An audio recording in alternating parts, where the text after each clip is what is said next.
Hola, ¿qué tal? En este vídeo quería hablar de forma general sobre algunas cuestiones que tienen que ver con nuestros razonamientos, la argumentación pública de los mismos y también la dificultad que encuentra la razón humana para afrontar problemas complejos y cómo algunas veces pues acudimos a unos ciertos atajos que nos permiten tener claras las ideas, exponerlas ante la opinión pública, etcétera. Bueno, podría ser cualquiera de los múltiples debates que encontramos en las redes sociales, en la calle, etcétera, pero en este caso voy a hacerlo con una cuestión en la que creo que prácticamente todo el mundo está participando, que es el debate en torno a la pandemia del COVID-19, cuáles son las medidas que deberían tomarse a nivel individual, nivel social, etcétera, y explicando un poco el porqué de las diferencias de planteamientos y por qué llegamos a situaciones que muchas veces podemos ver como irracionales en el debate público. Bueno, pues aquí algunas cuestiones que tienen que ver con la dificultad del tema y la dificultad de abordarlo racionalmente. Estamos en una situación de tremenda incertidumbre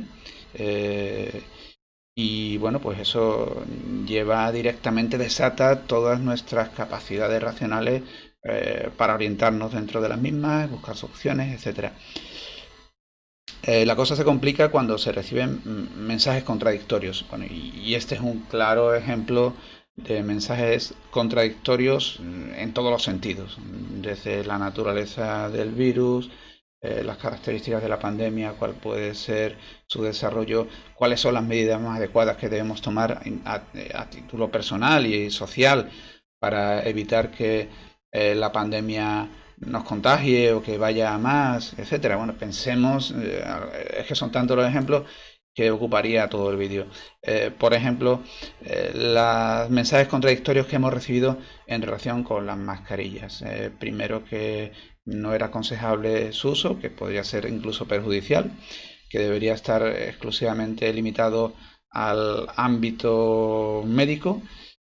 Poco a poco se va introduciendo la idea de que sí, que puede ser conveniente, pero se dice este tipo de mascarillas sí, que son las que protegen hacia afuera, pero no aquellas que nos protegen a nosotros, sin quedar muy bien, muy claro en ningún momento por qué. Dice que eso tiene que quedar reservado a los médicos, pero no a la población en general. Y poco a poco se va extendiendo, ¿no? Primero en los locales cerrados, luego también en los abiertos cuando es imposible mantener una distancia inferior a 2 metros y ya por último en todos los casos, aunque se pueda mantener 2 metros, incluso una calle en la que no haya nadie, ¿no? Este tipo de mensajes contradictorios pues crea desde luego una situación muy incierta para la ciudadanía y da lugar pues a todo un amplio debate sobre la validez de los mismos, ¿no? Eh, Pensemos, no sé, en muchas circunstancias, por ejemplo, unas recomendaciones o como no dar la mano nunca. Bueno, se nos ha dicho y se ha cumplido. Y ha sido una de las conductas que se han mantenido firmes a lo largo del tiempo y por lo tanto esa es una de las razones por la cual pienso que tanto se respeta. Pero quizá no se ha hecho explicando de una forma muy clara la razón de ello, porque dice, bueno, el virus no se contrae por contacto con la piel. Estamos evitando que una persona que haya estornudado en la mano transmita la saliva a otra persona al darse la mano y que luego este se toque los ojos, la nariz o la boca y lleve la saliva hacia sí mismo y acabe contagiándose. Bueno, pues entonces también puede pensar uno, bueno, entonces ¿por qué no se insiste más, sobre todo, en que nunca nos toquemos la cara sin habernos antes lavado adecuadamente las manos, desinfectado, ¿no? ¿Cómo es posible que lleguemos a una terraza, no nos damos nadie la mano, pero luego vemos que se retiran con las manos los vasos por el sitio donde se ha bebido y luego muchas veces se colocan también las bebidas volviendo a tocar el borde por el que nosotros vamos a beber, ¿no? No es el mismo mecanismo que el de la mano, etcétera. Bueno, en fin, quiero decir con esto que a veces las cosas conviene expresarse con claridad. Sabemos esto, pensamos que esto es posible, sabemos que esto no es así, que no puede ocurrir. Bueno, y en relación con lo que sabemos, pues damos estas pautas de comportamiento por estos motivos. Creo que hubiera sido quizá lo razonable, con independencia de que el conjunto de cosas demostradas sean cada vez mayor y que se considera posible, en un momento luego se descarte con el tiempo. Pero bueno, exponiendo las cosas con claridad, esto es lo que sabemos, esto es lo que consideramos probable, pero no hemos demostrado, esto es lo que consideramos posible y conviene prevenirse en torno a ello. Bueno, teniendo eso claro y diciendo estas son las pautas en consonancia con ello, pues quizá las cosas hubieran funcionado mejor. Bueno, pero el hecho es que no ha ocurrido así. Y bueno, estas situaciones de incertidumbre que nos afectan directamente, pues siempre hay una tendencia a la toma de decisiones. La razón funciona así. En un entorno mucho más sencillo y controlable, la razón opera rápidamente buscando una solución que sea la más adecuada. Yo me quemo la mano y bueno, ¿qué es lo que tengo que hacer? Pues rápidamente empiezo a pensar, pues quizás echarme agua, echarme aceite, etcétera. Tomo una decisión que puede ser acertada o equivocada, pero sobre aspectos que son controlables y que el resultado de ello, pues la acción me puede determinar si estaba en lo cierto o no. Se resuelven con facilidad. Pero estos casos tan complejos es que en los que la toma de decisión es tan controvertida y tan comprometida, pues realmente generan situaciones de debate que muchas veces pues son complejos y que no siempre se organizan de una manera racional. Entonces, bueno, pues de eso ya voy a concretar sobre aspectos que desde mi punto de vista influyen en que el debate no vaya siempre por vías racionales, sino que incluya muchos aspectos irracionales que pueden ser nocivos para la solución que se busca. El primer aspecto, pues no tomar en consideración que nuestras circunstancias favorecen ciertas inclinaciones. Está claro que nuestro pensamiento no es puro y parte de la nada, sino que se da en unas circunstancias personales, individuales. Y es normal que a mí me preocupen más unas cosas, que a otra persona le preocupen más otras, porque las circunstancias son muy variables, ¿no? Y en este caso, ello se ve con claridad. Por ejemplo, pensemos en el tema de la percepción del riesgo. La percepción del riesgo. Bueno, el miedo no es algo que se origine desde la razón, es algo que se origina y que la razón pues puede modularlo mejor o peor, pero el miedo surge de una forma directa y luego, como digo, nosotros podemos bregar mejor o peor con el miedo. Pero la sensación de riesgo que una persona tiene que ver también mucho con el control que tiene sobre las circunstancias. No es lo mismo ver a un león en la selva que ver a un león en un parque zoológico detrás de unas rejas, ¿no? Está claro que en un caso el miedo va a ser mayor que el segundo, con independencia de la inclinación que cada uno pueda tener, a tener más o menos miedo. Entonces, veamos en este caso, ¿no? Cómo cambian las cosas. El estado de salud, ¿no? No es lo mismo una persona que se encuentra bien de salud que una persona que se encuentra dentro del grupo de riesgo. O no es lo mismo una persona que va al centro médico cada 3 o 4 años o una persona que tiene que ir con regularidad, a lo mejor cada semana, a hacerse pruebas o lo que sea. Bueno, pues lógicamente la vulnerabilidad que una persona siente va a ser determinante para la percepción del riesgo y la idea que tenga sobre las medidas más o menos rigurosas que se tienen que tomar desde la administración para contener la pandemia. El lugar de residencia, no es lo mismo vivir en el campo que vivir en un pueblo, vivir en una ciudad en el centro que vivir en un barrio pues donde hay una densidad de población enorme, donde los edificios son altos, uno tiene que coger el ascensor, pasar por escaleras, etcétera. Personas que las que convive, igual no es lo mismo quien vive solo que quien vive con una pareja, quien tiene niños y quien además a lo mejor pues tiene a personas a su cargo, como una persona, a lo mejor su madre o su padre, y que además se puede encontrar enfermo y que requiere cuidados. El poder desplazarse, poder quedarse en casa o poder desplazarse andando en un vehículo particular o tener que coger todos los días un transporte público, por ejemplo, coger el metro y tener que coincidir con muchas personas porque se lo exige el trabajo y tiene que sobrevivir con ello. Las condiciones laborales, ¿no? Hay entornos saneados y hay entornos que son preocupantes, ¿no? Personas que pueden teletrabajar, otros que tienen que ir a la oficina y circunstancias donde las condiciones de distancia y respiración, etcétera, son muy, muy diversas. Todo eso determina la percepción del riesgo. No se tiene más o menos miedo porque simplemente una persona sea más o menos miedosa o confiada, sino porque también tiene más control o menos sobre aquello que le rodea. Y podemos verlo también en el otro lado, ¿no? El tema del riesgo a que la paralización económica pues conduzca a una grave crisis, ¿no? No es lo mismo una persona que tiene un sueldo asegurado que quien depende de las condiciones del mercado. Y entonces, bueno, pues en función de las circunstancias, una persona tenderá a ver como un mayor o un menor riesgo la paralización económica.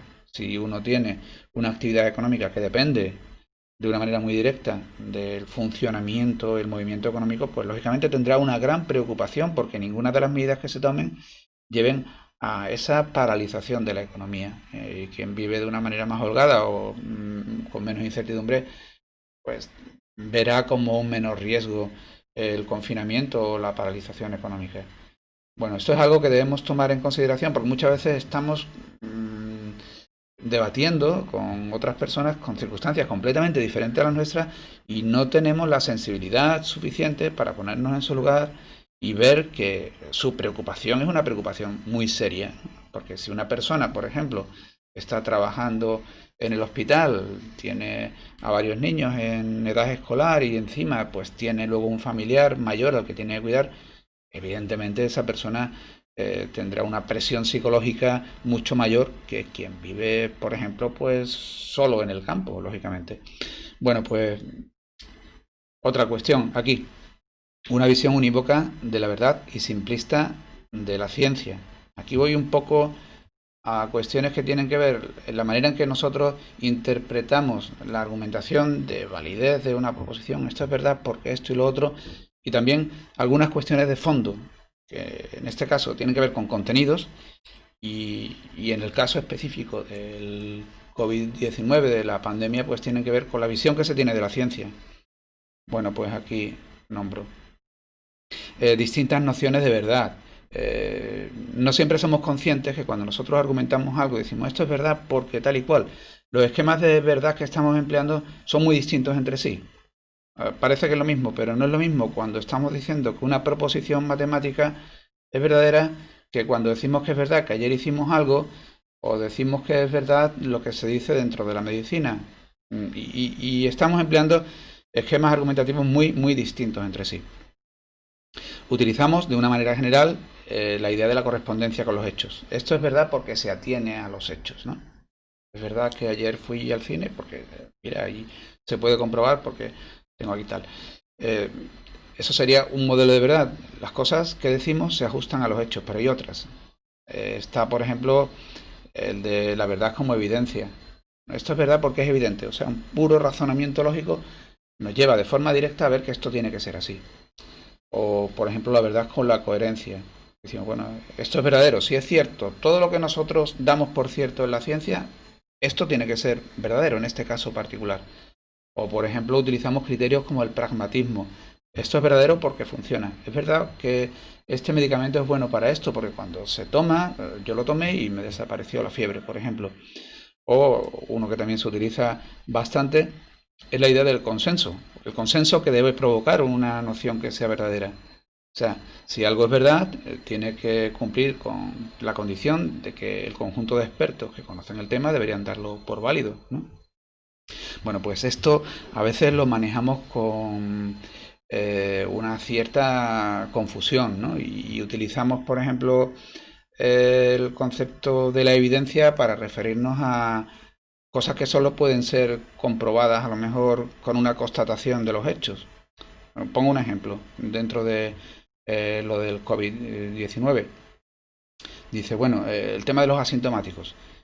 Si contagian o no contagian. Esto no es algo que pueda resolverse utilizando la noción de la verdad como la evidencia, como evidencia. Por ejemplo, este argumento lo he visto e incluso en publicaciones científicas. Es decir, bueno, o que se consideran científicas. Es decir, bueno, una persona asintomática no puede contagiar. Porque si no, o sea, porque si no tiene síntomas es que no está enfermo y si no está enfermo es que no puede contagiar. Bueno, vamos a ver, esto no se puede resolver a través de un proceso de razonamiento y se equivocan al lanzarlo a la opinión pública para hacer ver que esto es así. Si esto fuera así, entonces, bueno, ¿qué pasa con otros virus que se contagian de esta forma? O sea, pensemos, por ejemplo, en el virus del papiloma humano. Una persona puede tener síntomas que no son reconocibles y, sin embargo, contagiarlo.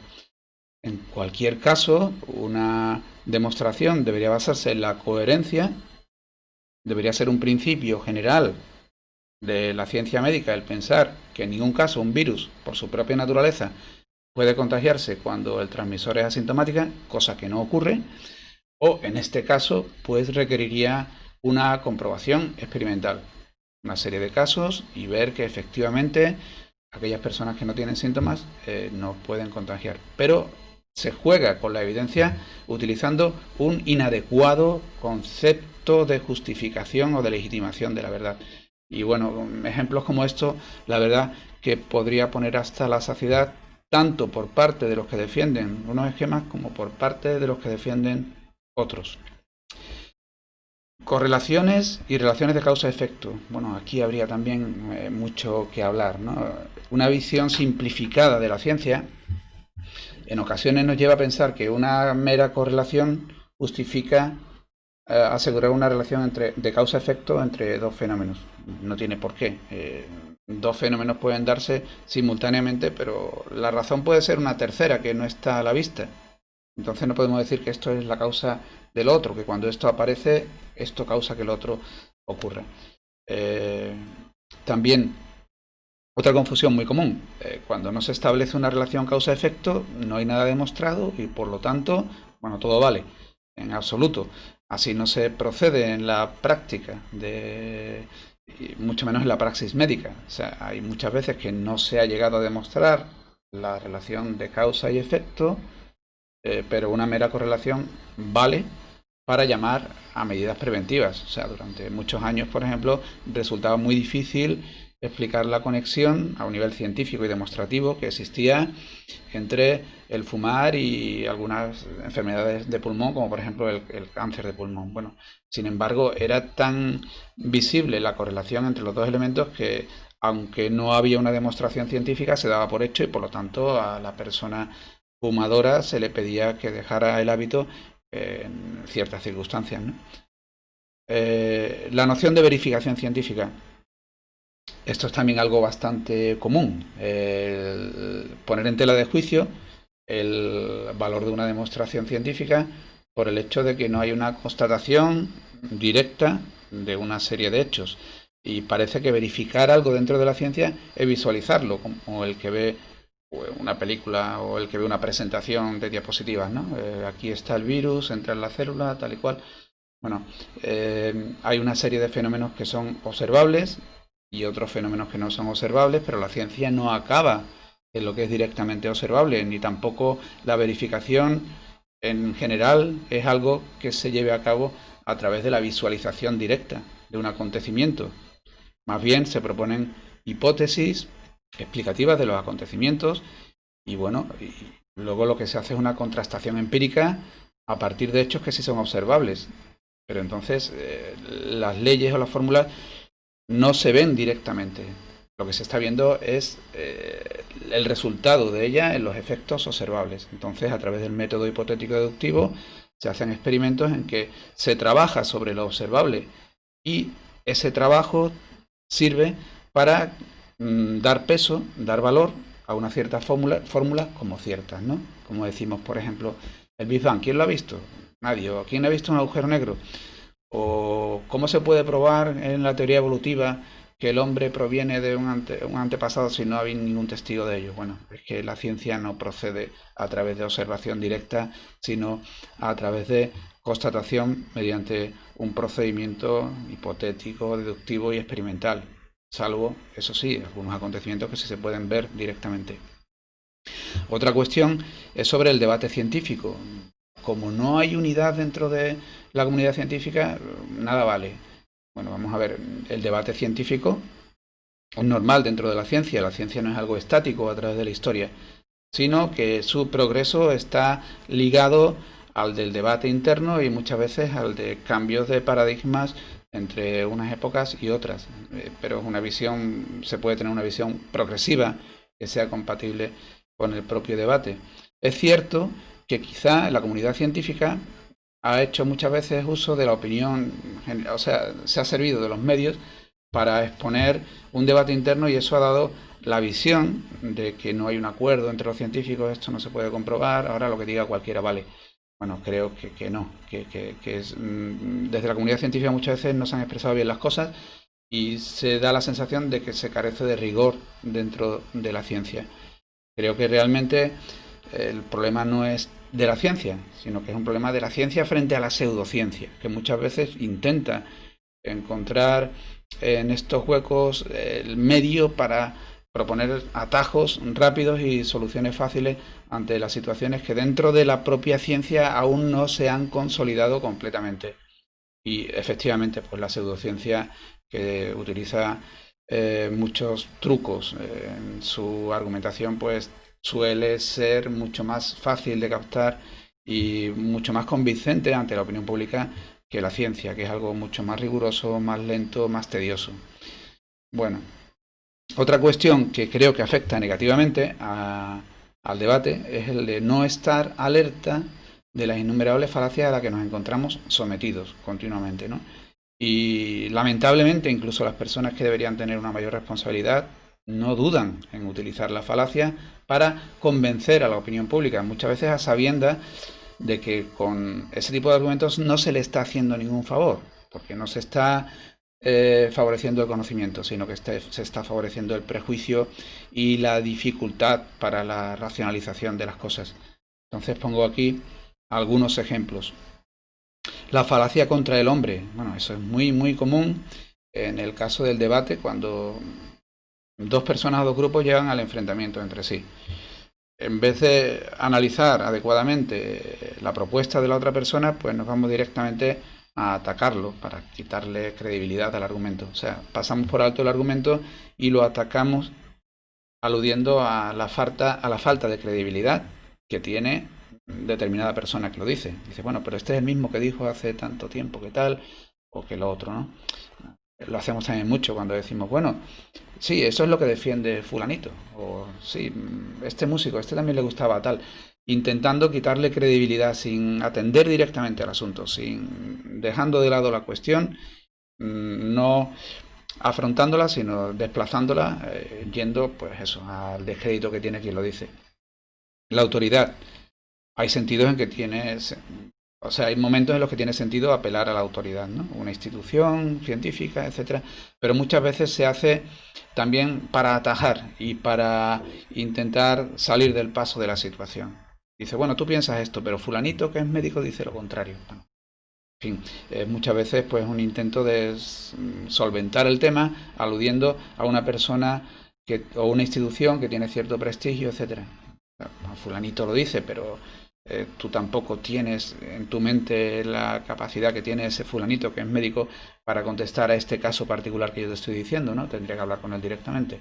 O sea, muchas veces decimos, esa autoridad me la quedo yo porque yo utilizo lo que dice fulanito. La afirmación del consecuente, que es también muy común. Una cosa implica a la otra. Si la otra ocurre, entonces es que la primera ocurrió. Y no tiene por qué, porque tiene que ser por una razón distinta. Decimos, bueno, si hacemos las cosas bien, pues disminuirá el número de infectados. Si lo hacemos mal, aumentará. Aumenta o disminuye, lo hemos hecho bien, lo hemos hecho mal.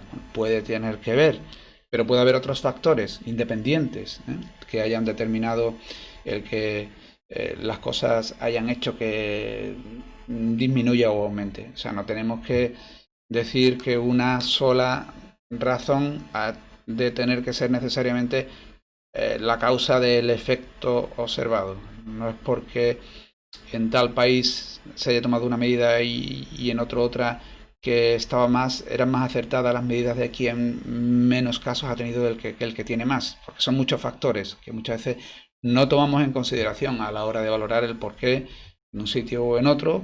Por poner el ejemplo, en el caso de la pandemia, pues las cosas se desarrollan de una forma o de otra. La generalización apresurada, no, pues eso igual, ¿no? Es algo bastante común y se puede relacionar con lo anterior. El empleo de falsos dilemas, bueno, aquí lo hemos visto hasta la saciedad, ¿no? Por ejemplo, el dilema, hay que elegir entre la salud o la economía. Bueno, incluso llegar, ¿qué prefieres? ¿Morirte de COVID-19 o morirte de hambre? Bueno, pues a lo mejor de ninguna de las dos cosas. A lo mejor lo que prefiero es buscar una solución razonable en el que se conjuguen cosas que no son dilemas de por sí, sino que son dilemas buscados para forzar a la opinión pública a que adopte una posición. Es como una amenaza. O sea, en el caso de que no se haga esto, tendremos lo otro. Y luego la falacia del costo hundido, que es una falacia también. Yo ya una vez que he elegido una vía, sigo con ella y no me deshago, no voy a reconocer que me equivoqué, sino que sigo trabajando en esa línea, ¿no? ¿Por qué las mascarillas que solo protegen al de fuera y no al de dentro son mejor? Yo sigo con ello, aunque ya con el tiempo parezca algo que carece de sentido, pero sigo trabajando en argumentos que sirvan para defender aquella argumentación que yo hice en su momento y de la cual ahora no me quiero desprender, y porque invertí un tiempo razonando en ese sentido. Bueno, y acabo en este vídeo con un aspecto que tiene que ver con la psicología social, que es la que se refiere a los sesgos cognitivos. No reconocer el efecto distorsionante de los sesgos cognitivos. Los sesgos cognitivos son como atajos de la mente que tienen una parte positiva, que nos permiten una actuación rápida, evitando un análisis profundo ante circunstancias que requieren, pues eso, respuestas inmediatas. Pongamos el caso de los esquemas, mediante los cuales nosotros reconocemos ciertos rasgos de las personas. Nos hacemos un esquema de formas de vestir, maneras de acercarse, comportamientos gestuales, etcétera, y decimos, bueno, se me acerca alguien, no me fío mucho de él, pienso que puede ser peligroso, entonces no le voy a seguir mucho el juego y voy a mantenerme alerta. Ahí es positivo. Sin embargo, ¿qué ocurre? Que cuando lo llevamos al terreno de la abstracción racional, muchas veces esos sesgos cognitivos se convierten en elementos distorsionantes que no nos permiten una visión clara del conjunto. Aquí, por ejemplo, el esquema convertido en estereotipo. Yo me muevo gracias a esquemas socialmente, pero los estereotipos lo que hacen es crear pues unas ideas preconcebidas que son sesgadas de determinados grupos sociales, etcétera, y que pues eso lo que hace es distorsionar la visión de los mismos. Es decir, bueno, las personas que tienen tal nivel social son así, los que son de esta comunidad autónoma son de esta otra manera, o las personas de esta raza, etcétera. Estereotipos, que ya significa que nosotros vamos a filtrar a esa persona de acuerdo con el mismo, y eso nos va a impedir verlo adecuadamente. Bueno, vamos a ver algunos que tienen que ver en el caso actual y que son más, me quedo con algunos solamente. La confirmación, atención selectiva. Nos hacemos una idea y ya todo lo que viene a continuación parece que viene a confirmar lo que nosotros ya pensábamos anteriormente. También cuando nosotros vemos el conjunto de cosas, vemos las noticias, por ejemplo, nos vamos quedando sobre todo con aquello que viene a confirmar nuestras ideas anteriores.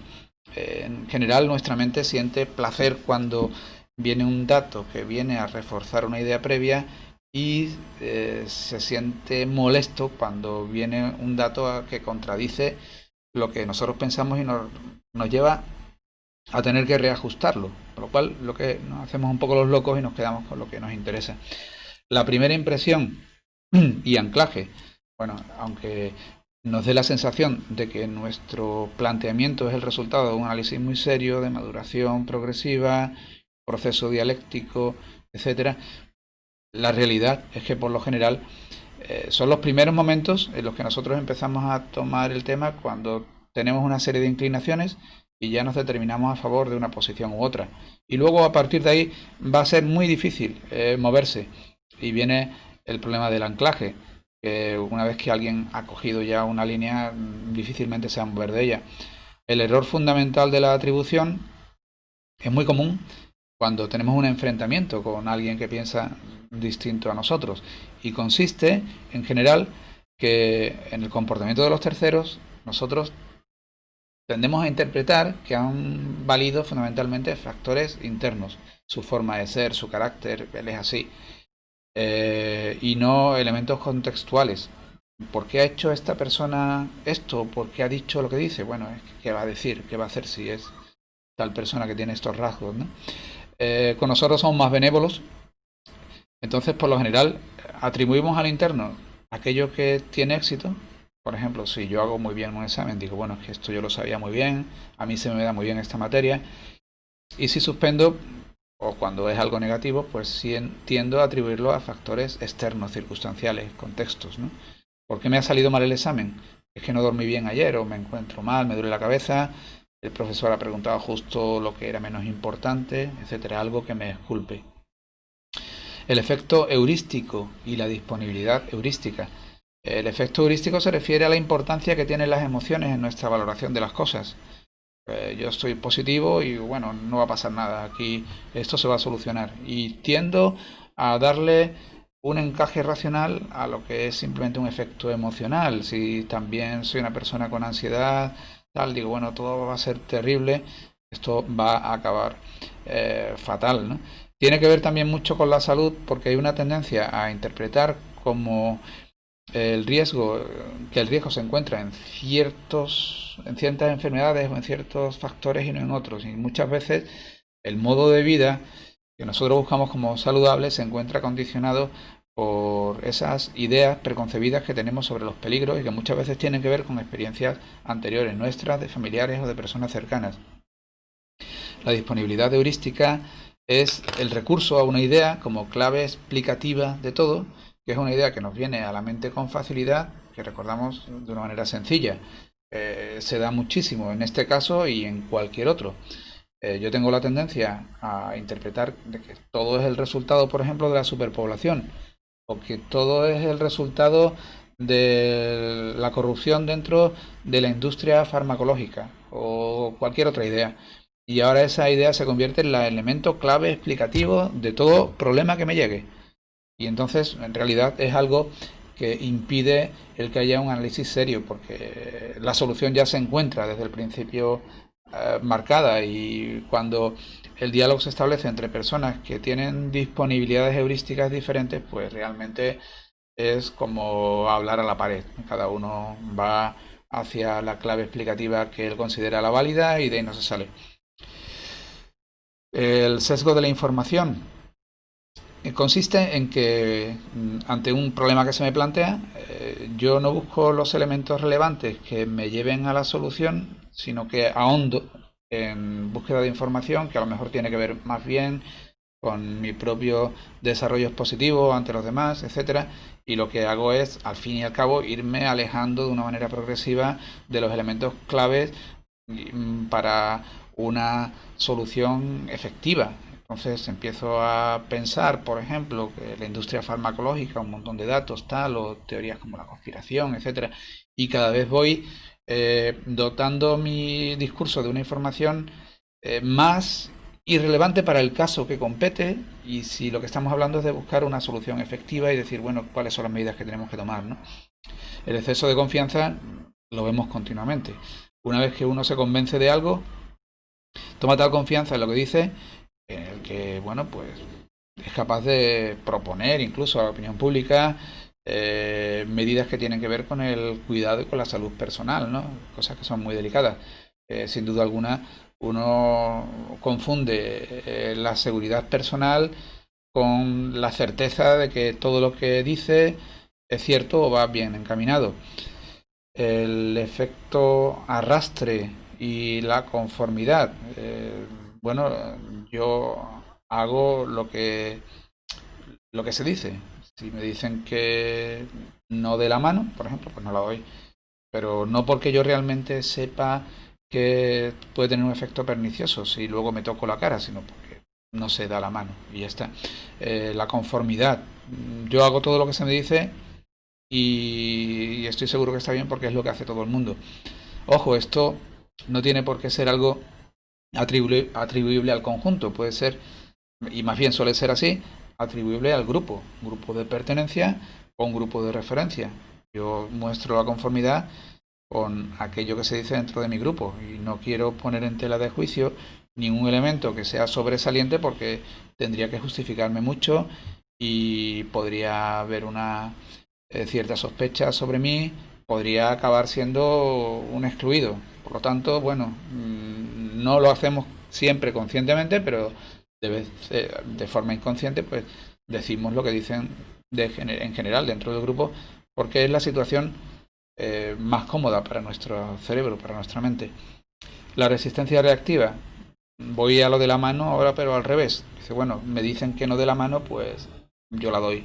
¿Por qué? Porque es algo que está atentando contra mi libertad. Entonces, considerar que todo aquello que se propone como medida es algo que es un ataque a la libertad propia.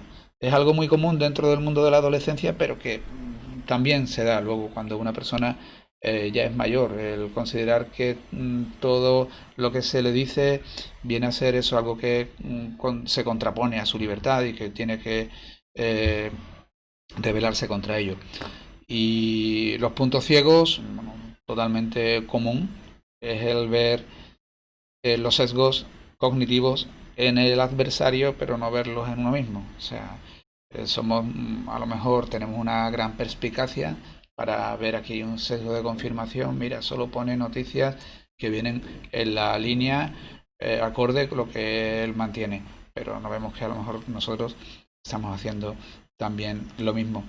Bueno, pues espero que en general el vídeo haya resultado útil para reflexionar sobre nuestras propias intervenciones en el debate público.